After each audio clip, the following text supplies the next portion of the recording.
Lang. Harbuli, ba't ka doon? Lang. Yung mga hinanakit natin sa dibdib natin lang. Yung nasa utak natin lang. Yung sinasak.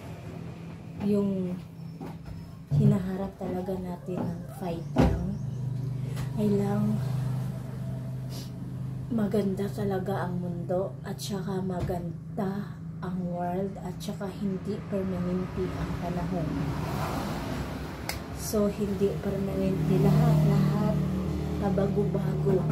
Sa ngayon, wala pa tayong swerte, pero bukas, mamaya, bukas, iiba na yung takbo ng buhay natin. Kaya, iwasan po na talagang magsikap po tayo na hindi tayo ma-mental damage. Yung madadamage yung mental natin. Iwasan po natin yun lang.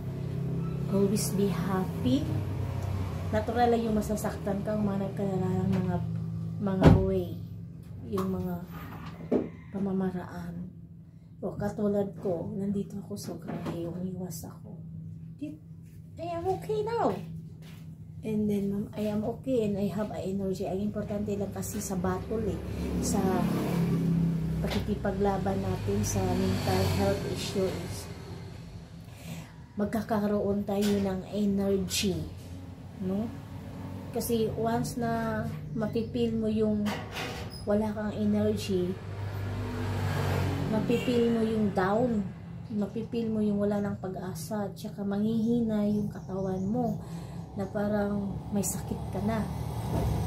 So kapag yan ang mangyari yan, na manap ka ng pwesto sa lugar nyo kung wala kang pera makalabas, manap ka ng pwesto sa bahay nyo na